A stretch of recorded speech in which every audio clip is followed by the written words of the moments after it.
자, 이제 이런 이 고전 정보, 고전 전자회로가 되겠죠. 자, 이런 것들에 의해서 꾸려지고 여러분들한테 아웃풋을 갖다 제공해 주는 것이 컴퓨터죠. 그래서 컴퓨터의 아웃풋을 내기 위해서 중간에 많은 게이트들을 통과를 시키게 되겠죠. 어떤 회로를 꾸며서 게이트를 통과를 시켜서 어떤 아웃풋을 내라라고 하는 것이 프로그램을 짜는 거죠. 코딩이죠. 여러분들한테는 코딩을 짜겠지만 컴퓨터 속에서는 게이트들을 거쳐서 변화되고 이 숫자는 뭘로 변화되고 얘는 뭘로 변화되고 해가지고 여러분들이 원하는 값을 갖다가 만들어준다는 얘기예요. 그 말로 여러분들이 뭐 27 더하기 33을 갖다가 만약에 더하라고 하면 컴퓨터에서는 제일 먼저 해야 되는 것이 이진법으로 바꾸겠죠.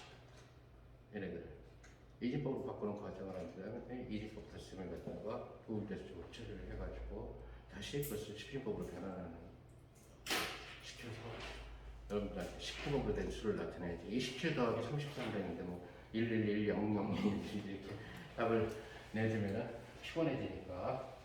그래서 한때 한번 그 마이크로 프로세스 윈도우 몇이었더라? 윈도우 6였나 윈도우 8이었나가 한번 아니다. 윈도우보다 훨씬 그보다 훨씬 이전 단계에서 한번 문제를 일으킨 적이 있죠. 그래서 3분의 1 곱하기 3을 하니까 1이 안 나오는. 그래서 3분의 1 곱하기 그래서 다 윈도우 7보다 훨씬 이전의 옛날 얘기다. 그러니까 그래서 MSI에서 나왔던 게 문제가 생겨서 다 반품해서 다시 돌아가니까 이 리콜 됐던 그런 그 상황이 있는데 잘못 짰기 때문에 그런 거죠. 3분의 1 곱하기 3이 1이 안 나오는 그런 논리가 만들어지게 된 거죠. 컴퓨터에서는 굉장히 조심해야 되는 것이 잘 짜줘야지만 된다는 거죠. 컴퓨터에서 3분의 1이라는 값을 컴퓨터는 이제 어떻게 인식을 하느냐 하는 거죠. 컴퓨터는 3분의 1로 인식을 하는 것이 아니라 0.3333 그러니까 소수를 이진법으로 나타낼 수 있는 방법이 있죠. 그죠?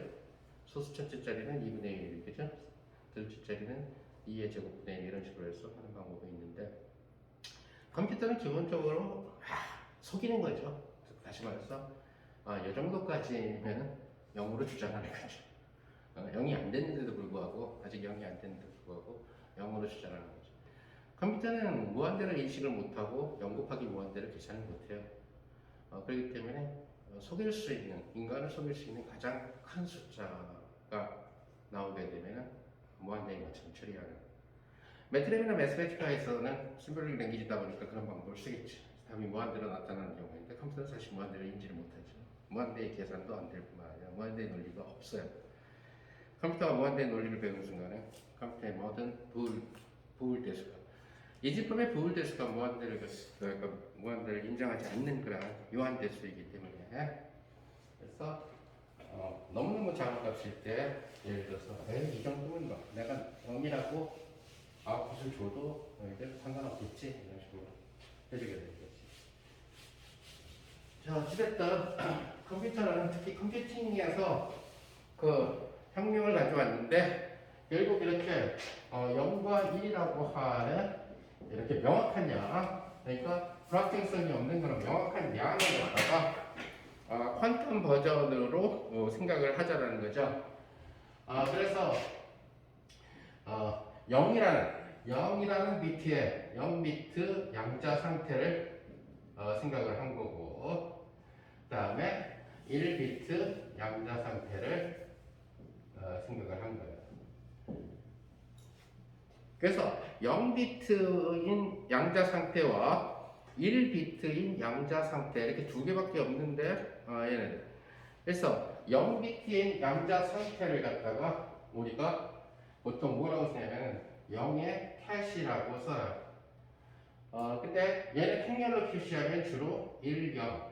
자, 두 개의 상태밖에 없으니까 그 베이시스 벡터를 2 곱하기 1 행렬, 즉 열행렬로 나타내주는 것이 편하겠죠. 그죠? 그래서 1, 0이라는 형태. 1비트의 양자 상태를 우리가 1 캣이라고 쓰고 얘를 0, 1 이렇게 얘기해줍니다. 자, 그 다음에 이제 또 하나, 이것이 행렬로 표현이 되기 때문에 우리가 0이라는 0캣이라고 하는 상태에 여러분들 시뮬레이션에 있겠지만 내가라고 하는 친구. 그래서 어드조인트는 허미시안 어드조인트는 1, 0이라는 행렬의 허미시안 어드조인트. 그럼 허미시안 어드조인트라고 하는 것은 트랜스포즈 시키고, 그죠? 전치시키고, 그 다음에 탈레시킨 텔레복소스로 만드는 거죠. 근데 1, 0이니까 텔레복소스 시킬 필요는 없죠, 여기서는. 그래서 뭐가 되냐면 1, 0 이러한 행행렬이 된다는 사실을 알 수가 있고, 얘를 앞으로 어떤 식으로 나타낼 거냐면은 디락이라는 사람이 재미나게 쓴 노테이션, 얘는 0브라라고 이렇게 이름을 붙일 거예요. 그래서 이 괄호가 영어로 브라켓이기 때문에 디락이 재미나게 이쪽을 브라, 이쪽을 캣 이렇게 이름을 줬어요. 그래서 양자 상태는 0캣, 그다음에 얘는 1캣, 비트 1인 양자 상태는 1캣. 얘의 허미시안 조인트는 바로 0브라. 그다음에 얘의 1브라는 결국 1이라는 캣 상태의 내가, 이것은 0, 1이라는 행렬의 내가가 되니까 0, 1이라고 하는 이러한 형태로 생각합니다. 자, 그럼 양자역학이라고 하는 것은 뭐냐면은, 양자역학이라고 하는 것은 양자역학적인 배가 있는데 얘가 측정하면 어떤 값이 나오지만은 측정 전에는 도대체 어떤 놈인지 알 수 없다는 것이 양자역학이에요, 기본적으로. 그러니까 예를 들어서 우리가 앞에서 했던 것처럼 슈레딩거 방정식에 해밀토니안을 파동함수에다 걸어가지고 예를 들어서 어떤 에너지가 나오고 파동함수가 나왔다. 그럼 이걸 풀어서 이제 허용 가능한 상태가 좋아진 동작 같으면은 예를 들어서 뭐 이런 상태, 이런 에너지, 이런 에너지들이 가능하죠, 그죠? 자, 이런 허용 가능한 에너지들이 있을 거고 그 허용 가능한 에너지들을 주는 상태들이 있었겠죠, 그죠? 그래서 옛날에는 우리가 여기 psi 제로라는 파동함수로 했는데 그냥 얘를 제로캣 이런 식으로 쓰자라는 얘기죠. 그럼 psi 1이라는 파동함수 이것을 1캣이라고, 또 psi 2라는 파동함수를 2캣 이런 식으로 쓰자는 거예요. 그 이런 식으로 돼요. 그럼 예를 들어서 얘네들은 어떤 측정을 하거나 측정을 하기 전에는 얘네들은 일반적인 상태가 어떻게 섞여 있냐면은 0캣이라는 상태가 어떤 C0라는 계수, 1캣이라는 상태가 C1이라는 계수로 이렇게 섞여 있다는 얘기가 되겠죠. 이때 양자역학은 바로 C0, C1 이런 것들이 복소수가 돼도 상관없다는 것이 양자역학이죠. 그죠? 즉 양자역학은 복소 계수로의 그 허용 가능한 상태들에 대한 양자 중첩이라는 얘기예요. 자, 이렇게 양자 중첩되어 있는 친구에서 측정을 했으면은 측정을 해서 결과가 10딱 나왔다.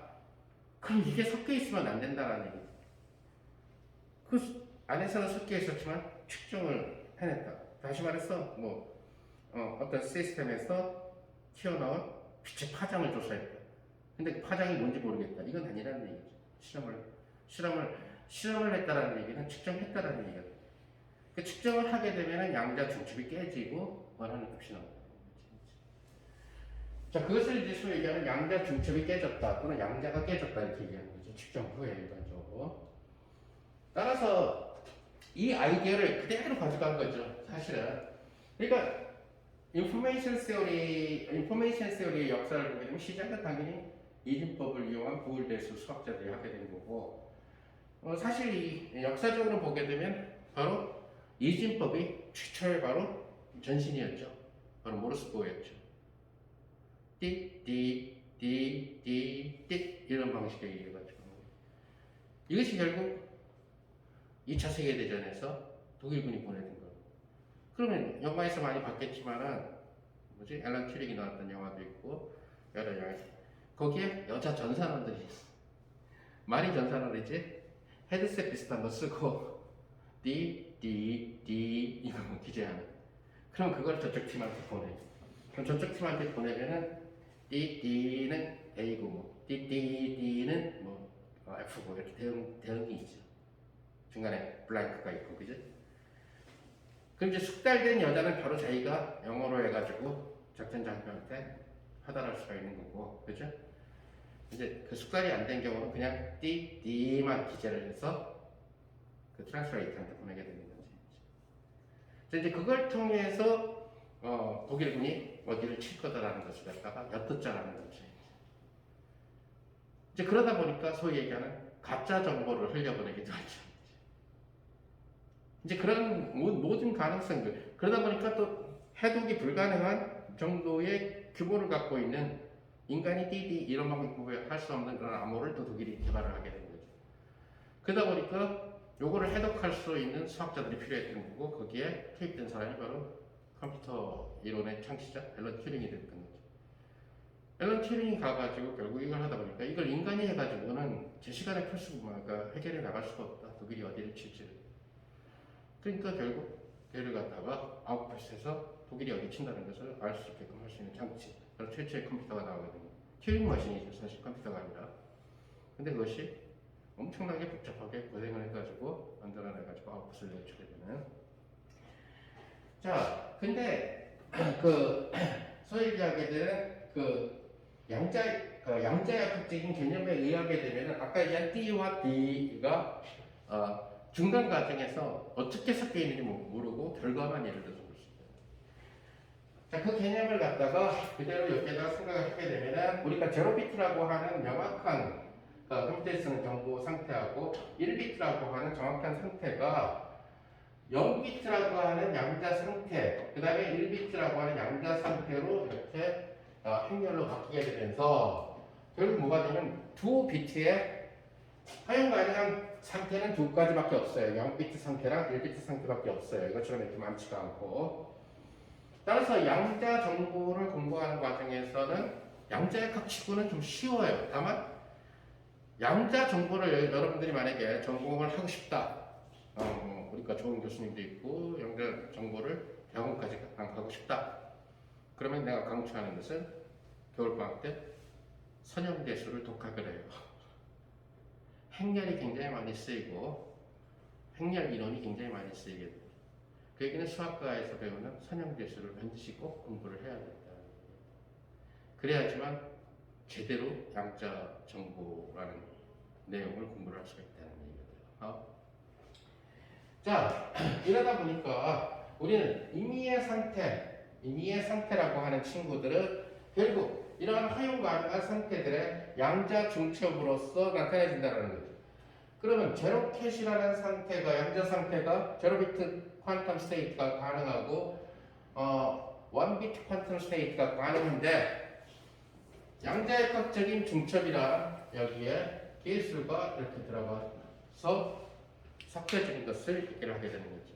자, 이렇게 양자역학적인 상태는 복소 개수를 가질 수 있고 본인 자신도 복소수가 돼도 아무 상관이 없다라는 얘기거든요. 그럼 양자역학에서는 바로 파동함수가 아니라 이놈의 크기의 제곱, 그죠? 크기의 제곱이 이것이 확률이 된다는 얘기가 되겠죠? 양자역학에서. 그래서 이것이 복소수가 된다 하더라도 복소수의 크기의 제곱은 실수이기 때문에 복소수의 크기는 실수니까 실수의 제곱은 항상 0 이상이 되니까 확률로서 해석이 가능하다는 것이 양자역학이라는 거죠. 따라서 여기에서 커플되는 믹싱되는 C0와 C1은 복소수가 되면 돼요. 일반적으로.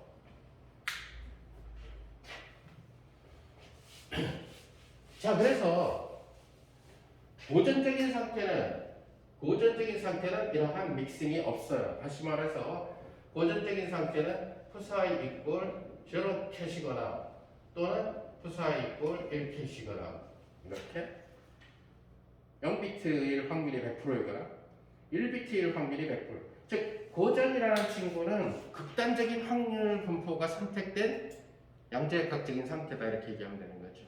그리고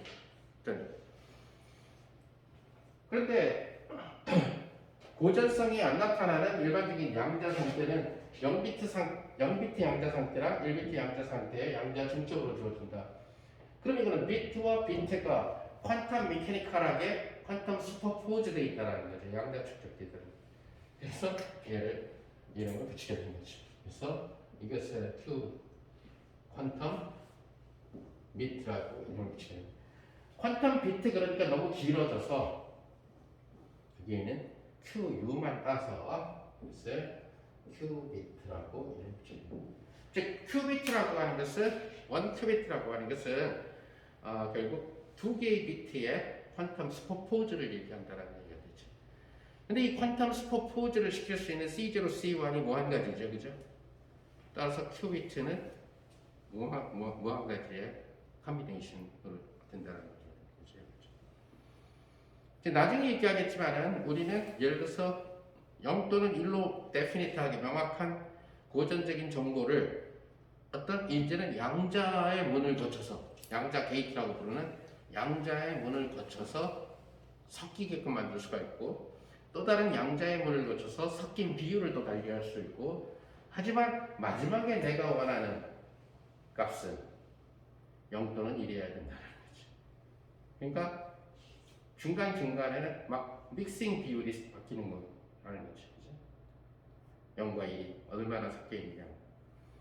아직은 얘가 이렇게 녹록치가 않아요. 다시 말해서 퀀텀 인포메이션은 아직도 할 일이 태산 같은 그런 그러니까 이 태동 자체가 그러니까 이 이론 자체가 본격적으로 시작한 것이 그리 오래되지 않으니까 역사가 길지 않으니까 논리회로 꾸미기가 쉽지가 않고 퀀텀 뭐 지금 그 암호 짜는 거는 정도는 조금 많이 발전되어 있다라고 하더라도 뭐 이걸 통해서 나오게 되는 퀀텀 텔레포테이션 이쪽에서 사람이 없어지고 달에 사람이 나타나는 거 이런 퀀텀 텔레포테이션이라고 하는 영화 속에서나 나오는 그런 얘기들에 대한 얘기들 또는 퀀텀 컴퓨터 아직도 요원한 문제죠. 퀀텀 컴퓨터로 하려면 프로그램을 짜야 된다면 퀀텀 C 언어가 돼야 될 거고 퀀텀 프로그래밍, 퀀텀 코딩이 돼야 된다는 얘기죠.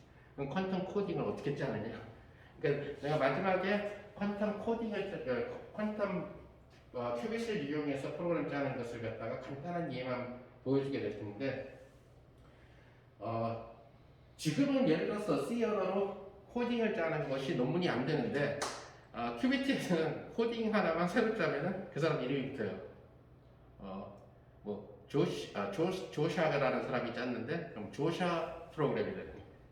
그만큼 그 프로그램 짜기가 코딩하기가 힘들다는 거예요.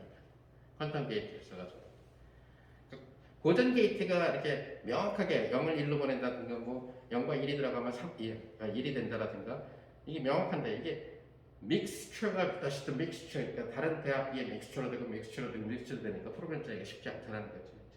그래서 저희 최근에 퀀텀 인포메이션은 세 방향에서 퀀텀 인포메이션을 여러분들이 재미를 붙인다면은 어느 쪽으로 나가느냐를 이제 기본적으로는 아까 얘기한 대로 다 지금부터 중간까지 수업하게 되는 아주 기본적인 내용이 될 거고 여기서 소위 얘기하는 암호학 쪽으로 갈 것이냐 이제 암호 쪽 같은 경우는 물리학과보다는 공대에서 많이 하고 있어요. 국방부 프로젝트로 국방부나 아니면 보안 솔루션 그러니까 은행 아니면 대기업 아니면 그래서 폰배킹 이런 것들 해킹을 막아야 되니까 그래서 그런 쪽으로 가고 있고 일반 클래시컬한 락킹보다는 훨씬 보안 솔루션 효과가 좋아서 그거는 이제 뭐 분사적으로 봤을 때는 굉장히 도움이 될 수가 있으니까 국방부 프로젝트에서 엄청난 연구를 주고 현재로서 봤을 때는 물리과 교수들보다는 공대 쪽 교수들이 많이 하고 있어요. 그래서 일부 대학에서는 양자공학과라는 과가 생기는 학교들도 있어요. 그래서 그 양자공학과, 양자전자공학과 또는 양자공학과 이렇게 생긴 그런 과들은 주로 다 이쪽 퀀텀 컴퓨터나 이쪽으로 가겠다는 뜻이라고 생각하면 될 거예요. 그 다음에 이제 뭐 퀀텀 텔레포테이션 같은 경우는 재밌는데 아직까지는 너무 허황된 수학적으로는 텔레포트 되는데 실험적으로 하는 것이 이제 어려운 그런 과정이 될 거고 퀀텀 컴퓨터는 이제 프로그램을 설계를 하는 쪽으로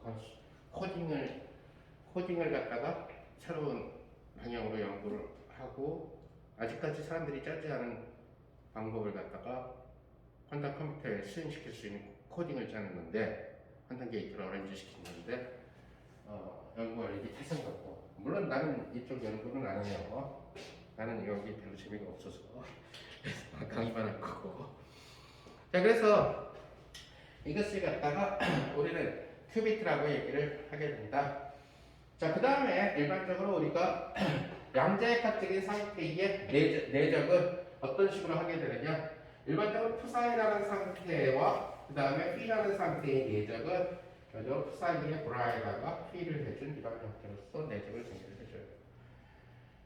자, 이렇게 정의를 해줘야지만 한쪽이 탈레가 됨으로 인해 가지고 그리고 같은 놈일 때에 양수가 나오게 되고 만들 수가 있어요. 그렇죠? 자, 그러다 보니까 우리가 흔히 얘기하는 것처럼 허용 가능한 양자 상태들 사이에서는 집교 정교화 조건을 만족을 하죠. 그죠? 베이시스 역할을 하기 위해서. 그래서 여러분들 알다시피 0비트 상태와 0비트 상태의 내적은 우리가 이렇게 쓰면 되겠죠. 0과 0 이렇게 쓰면 된다는 거지. 내적. 이것은 0 브라를 1, 0로 쓰기로 했고 얘를 1, 0으로 쓰기로 했으니까 1이 나온다는 사실을 알 수 있죠. 그 얘기는 0이라는 상태의 크기는 1이다라는 것을 알 수가 있다는 거죠. 그러면 0이라는 상태와 1이라는 상태의 내적 이것은 결국 0과 1 이렇게 쓸 수 있겠죠. 이것은 1, 0과 0, 1의 곱셈이 되겠죠. 표현하자면은 이것은 0이 됩니다. 이 얘기는 0이라는 상태와 1이라는 상태가 서로 수직이 된다는 얘기예요. 이 얘기는 물리적으로 얘기하면 두 상태는 서로 선형대수적으로 독립적인 상태라는 얘기가 돼요. 아까 얘기한 대로 퀀텀 인포메이션을 하기 위해서는 선형대수의 기본이 잡혀 있어야 돼요. 베이시스, 기저라는 개념 또는 선형, 리니어라는 개념 그 다음에 리니어 커뮤니케이션이라는 개념 그 다음에 디멘전의 개념 이런 모든 것들은 수학과 2학년에서 공부하는 선형대수라는 선형대수 만약에 이제 이쪽에 관심이 많아서 선형대수를 독학하고 싶은 사람한테 강추하는 책은 노란색 책 레리 스미스라는 사람이 쓴 그냥 리니어 일지브라예요. 아마 전 세계 수학과 2학년생들이 이 책을 많이 교재로 쓰고 있을 거예요. 책은 그렇게 두껍지가 않고 그래서 우리가 흔히 얘기하는 게 행렬 공부한다가 아니라 역시 수학과 책이다 보니까 증명이죠. 성질들에 대한 여러 가지 증명들이 자, 그러다 보니까 결국 이 푸사이란 상태와 푸사이란 상태의 크기의 제곱 이것은 뭐가 있냐면 푸사이란 상태와 푸사이란 상태의 내적이 돼야 된다는 거죠.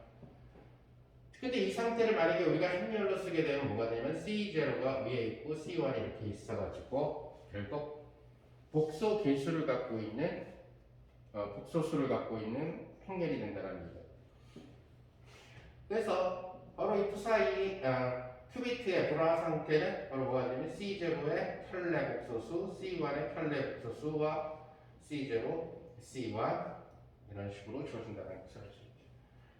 그래서 우리는 이 기본이 되는 큐비트 상태의 크기가 큐비트 상태의 크기가 1이 되도록 약속을 시켜준다는 거예요. 자, 그러다 보면 얘는 뭐가 돼요? C0의 켤레 C0 더하기 C1의 켤레 C1 이렇게 돼요. 이것은 C0의 절대값의 제곱 더하기 C1의 절대값의 제곱이에요. 큐비트의 크기를 1로 약속을 했으니까 이런 형태가 된다는 것을 알 수 있죠. 그래서 아까 이렇게 큐비트가 0비트 스테이트와 1비트 스테이트로 양자 중첩되어 있을 때 C0하고 C1은 아무런 의미가 없었지만 C0의 절대값의 제곱과 C1의 절대값의 제곱은 확률로서 해석될 수 있다는 거죠. 그래서 C0의 절대값의 제곱은 바로 0비트 발견 확률이 되고요. 0비트 발견 확률이 되는 거죠. 섞여 있습니다. 얘는 바로 1비트를 발견할 확률이 된다는 사실을 여러분들이 알 수 있다. 그러니까 C0와 C1을 서로 다르게 초이스를 함으로 인해 가지고 뭐 극단적인 하나를 0으로 하나를 1로 선택을 함으로 인해서 클래스컬 비트도 만들 수가 있고요. 그죠? 안 섞인. 그 다음에 예를 들어서 만약에 반반 섞었다. 반반 섞은 큐비트를 만약에 만들고 싶으면 우리는 이렇게 만들어줘야 되겠죠. 루트 2분의 1에 제곱해. 루트 2분의 1에 1차 이렇게 만들어줘도 되고 또는 여기 뺄셈으로 엮어도 아무 상관이 없겠죠. 그렇죠? 자 이렇게 엮어주게 되면은 이것은 제로캣 그러니까 C0의 절대값의 제곱은 바로 2분의 1이 될 거고 C1의 절대값의 제곱은 역시 2분의 1이 되겠죠. 플러스가 됐든 마이너스가 됐든. 이것을 우리는 뭐냐면 하나의 큐빗 속에서 0비트를 발견할 확률, 이것은 큐비트 속에서 1비트를 발견할 확률이다 이렇게 얘기합니다.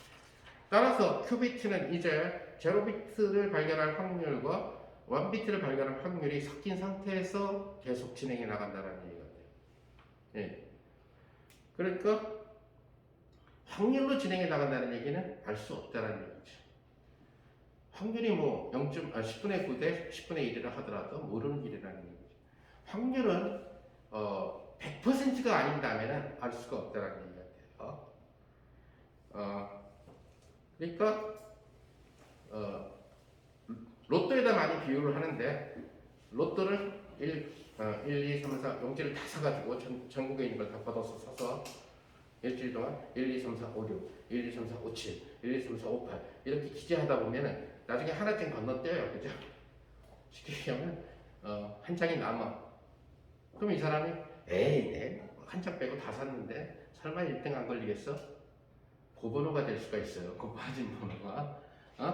확률은 압도적으로 1등 될 확률이 압도적으로 높지만은 있을 수 있다는 거예요. 여러분들 알다시피 뭐 드라마 같은 데서 많이 나오는 DNA 친자 검사의 100%는 없어요. 그죠?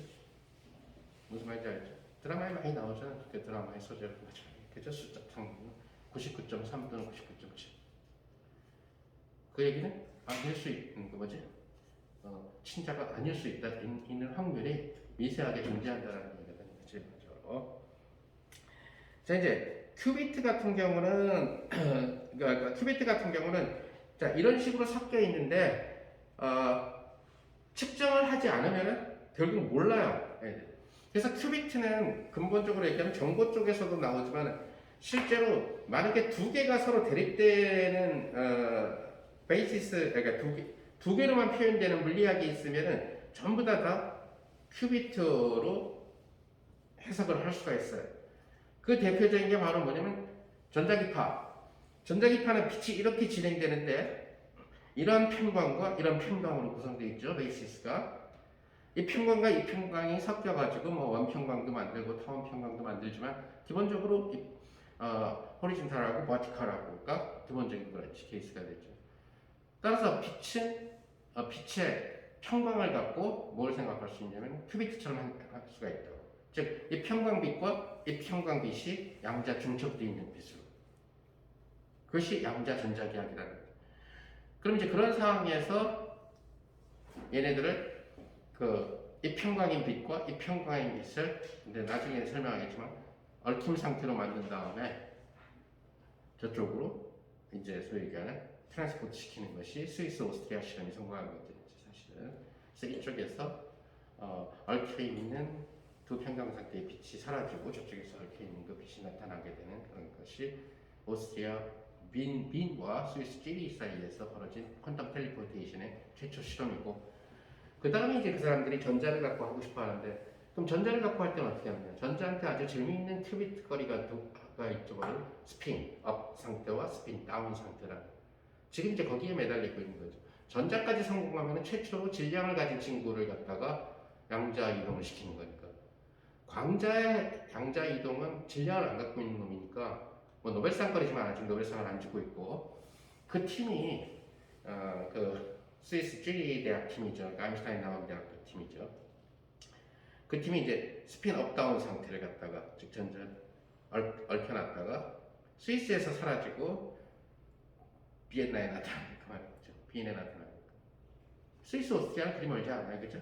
특히 쥐리는 가장 이쪽 오스트리아 쪽에 있으니까. 그래서 두 대학의 쥐리, 빈 공동연구가들. 이제 질량 있는 경우인 전자를 만약에 이쪽에서 소멸시키고 이쪽에서 나타나게끔 하면은 이건 완전히 바로 노벨상이죠. 그 해당 그 다음에. 왜? 우리는 다 질량을 가진 놈들로 몸이 구성되어 있습니다. 그럼 언젠가는 질량을 가진 전자들이 모이고 양성자들이 모이면 그 다음에 사람은 이제 양성자가 구하겠지, 그렇지? 양성자도 스핀이 있으니까 페르미온이니까. 더 나아가서 양성자 속에 있는 쿼크를 갖고 해도 되고 어찌됐든 간에 자 그러다 보면은 양성자가 이쪽에서 소멸하고 저쪽에서 나타났다. 그럼 양성자하고 전자가 다 나타났으니까 이제 원자가 이쪽에서 소멸하고 원자가 저쪽에서 나타났다. 그럼 분자가 소멸하고 분자가 나타났다. 세포가 소멸하고 세포가 나타났다. 사람이 소멸하고 사람이 나타났다. 물론 엄청난 그 세월이 흘러야지만 되는 거지만 그 첫 단추는 아마 질량을 가진 친구인 것 중에서 제일 다루기 쉬운, 다루기 쉽다라고 얘기하기 좀 곤란하지만 바로 전자부터 양자 순간 이동을 시키려고 하는 거죠. 아무튼 광자를 찌리에서 비인으로 순간 이동시킨 것도 한 뉴스가 되는데 전자가 만약에 양자 이동을 하게 되면은 더 빅 뉴스가 되겠죠. 어쨌든 컨택 텔레포테이션은 나중에 설명을 하겠지만은 수학적으로는 바로 여기 나와 있는 캣과 브라이 개념을 갖고도 잘 설명을 해줄 수가 있어요. 자 이랬을 때야 지금 오늘은 캣과 브라를 갖다가 소위 얘기하는 매트릭스로 나타냈을 때 얘네들이 선형대수적으로 어떤 의미를 갖느냐. 자 아까 얘기한 대로 여러분들이 선형대수에 대한 베이시스가 아직은 좀 많이 약하겠지만은 이렇게 두 가지의 활용 가능한 상태가 있다는 얘기는 2차원 공간이라는 뜻이에요. 즉 다시 말해서 양자 정보는 기본적으로 2차원 양자 벽학이에요. 여기에서 얘기하는 2차원이란 내부 차원으로서의 2차원을 얘기하는 거지, 성질상의 2차원을 얘기하는 거지 공간상의 XY 2차원이 아니라는 얘기가 돼요. 그래서 어찌됐든 2차원 양자 이론이 된다라는 얘기예요. 자, 우리가 이 베이시스를 제대로 잘 선택을 했느냐. 2차원을 묘사하기 위해서는 선형대수적으로 두 개의 베이시스가 필요하다는 얘기예요. 차원수만큼의. 그러니까 2차원의 베이시스를 정확하게 잘 잡았다라고 하는 얘기는 서로 수직이 되도록 잡아줘야 된다는 얘기가. 그러니까 내적을 잘 정의를 해야 되겠죠. 내적을 잘 정의를 한 후 얘네들을 수직이 되게끔 작동하면 된다. 자, 근데 우리가 아까 얘기한 대로 수직이 되도록, 그다음에 크기가 1이 되도록 잘 잡아줬다는 거예요. 또 한 가지 체크 방식은 뭐냐면은 다음과 같은 제로캣과 제로브라라고 하는 것과 1캣과 1브라라고 하는 놈을 연결시켰을 때에 즉 허용 가능한 상태들을 이러한 컨비네이션으로 쭈루룩 다 모았을 때 2차원이니까 여기까지밖에 없죠. 만약에 여러분들이 퀀텀 Q 트리트를 다루면 2캣이 들어가겠죠, 그죠? 하지만 그 Q 트리트는 우리 지금 관심사가 아니고 이것이 뭐가 나냐면 항등 행렬이 나와야죠. 즉 항등 행렬이 나와야지만 된다는 거죠. 자, 지금 보는 것처럼 제로캣이라고 하는 친구는 1제로고 얘는 1제로예요. 플러스 여기에서 얘는 제로 1이고 얘는 제로 1이라는 거죠. 이 자체는 행렬로 쓰면 1 빵빵빵이 될 거고 얘는 0 0 0 1이 된다는 얘기가 되겠죠. 이 두 행렬을 더해주게 되면 바로 1 0 0 1이라고 하는 2차원에서의 단위 행렬이 나온다는 거예요. 이 얘기는 다시 말해서 베이시스를 잘 선택했다는 얘기예요. 그래서 베이시스를 정확하게 잘 잡았다는 얘기가 되겠죠. 직교 정교화된. 자, 이렇게 빠짐없이 잘 잡았다는 뜻에서 이것을 선형대수에서는 뭐라고 해요? completeness, 완비성, 완전히 준비됐다는 거죠. 즉 베이시스가 완전히 갖춰졌다는 거죠. 만약에 빠지게 되면은 베이시스를 하나를 뺐다라든가 아니면 넘치게 잡았다든가 하나 더 잡았다라든가 하게 되면 저 완비성이 깨진다는 얘기예요. 컴플리트. 즉 단위 행렬이 안 나온다는 얘기예요. 자, 근데 여기서 재밌는 것은 바로 이제 허용 가능한 상태가, 즉 양자 상태가 즉 제로캣 1제로라는 0비트 상태 또는 1캣이라고 하는 제로 1 상태다 보니까 인원들을 바꿔주고 어쩌고 저쩌고 하는 친구는 수학적으로 뭐가 될 수밖에 없냐면은 자 큐비트가 행렬로 표시되어 있어요. 열행렬로 표시되어 있어요. 그럼 큐비트를 바꿔주면 뭐가 돼야 되냐면 큐비트가 돼야 된다는 거죠. 그럼 2 곱하기 1행렬을 바꿔치기 위해서 2 곱하기 1행렬로 만들어줄 수 있는 방법은 2 곱하기 2행렬을 곱해주는 수밖에 없다는 거예요. 즉 다시 말해서 얘네들을 바꿔주는 이제 게이트 역할을 해주는 것은 게이트는 그것이 퀀텀 게이트가 될 텐데 퀀텀 게이트는 바로 2 곱하기 2 행렬로 주어진다는 거예요. 바로 이 2 곱하기 2 행렬은 바로 우리가 얘기할 때 마치 얘네들을 옛날에 양자역학의 파동함수로 생각을 했다면 그 파동함수에다가 걸리는 무슨 운동량 연산자, 해밀토니안 연산자 같은 연산자 역할을 하게 된다는 얘기죠. 그죠? 그래서 게이트 또는 양자역학적인 연산자 개념으로 바꿀 수가 있다는 얘기죠.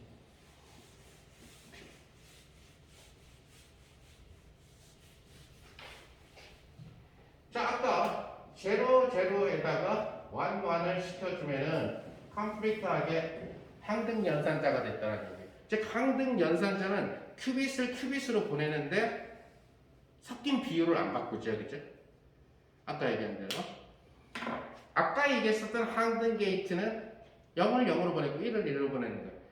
근데 이번에 얘가 섞였단 말이에요. 반반 섞여 있는 놈이 항등 게이트를 거치면 반반 섞인 걸로 가게 된다는 거예요. 근데 항등 게이트가 아니라 만약에 다른 게이트로 섞으면 섞인 비율이 달라질 수가 있겠죠. 그 행렬에 따라서, 그죠? 그래서 속칭 얘기하는 근데 그러다 보니까 이것이 그 게이트 연산자 같은 항등 연산자 같은 개념. 그렇다 보면 얘도 역시 연산자고 얘도 연산자라는 거예요. 자, 이 연산자를 우리가 M0 연산자라고 씁시다. 이 연산자를 M1 연산자라고 씁시다. 그러면 아까도 얘기한 것처럼 M0라는 이 연산자는 1빵빵빵이라는 행렬로 표시가 되게 될 거고 M1이라고 하는 이 연산자는 빵빵빵1이라고 하는 이러한 친구로 작용한다는 것을 알 수가 있죠.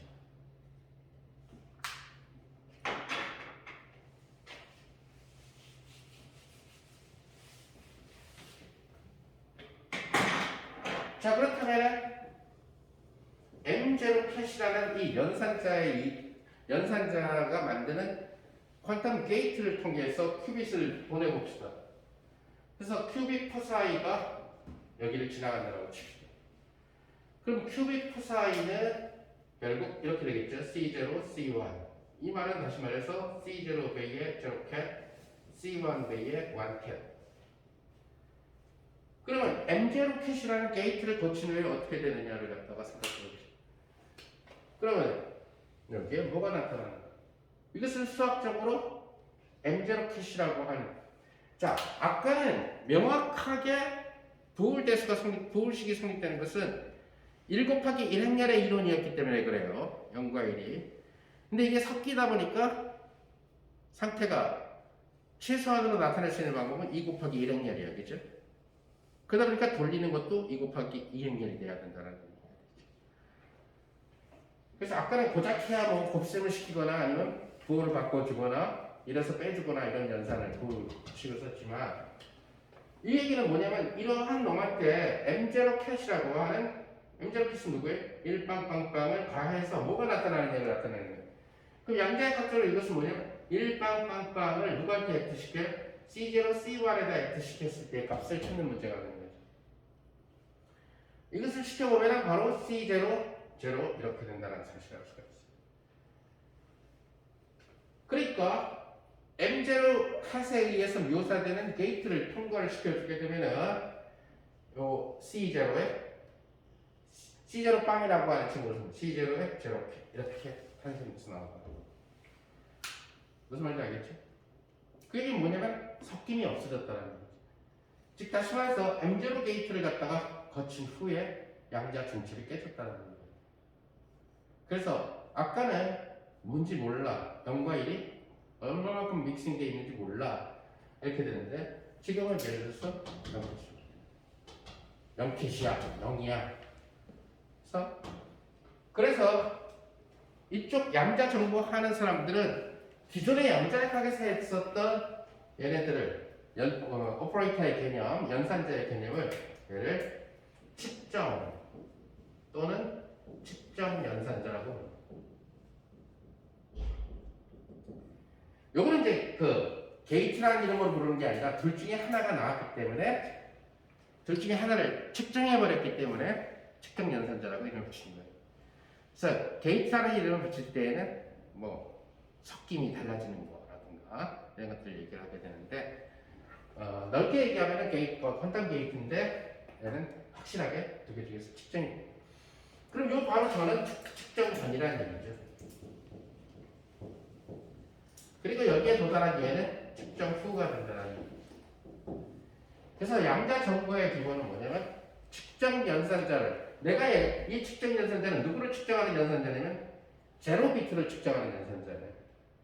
제로 비트 측정하는 연산자를 큐비트에다 걸어주면 제로 비트가 측정된다는 거죠.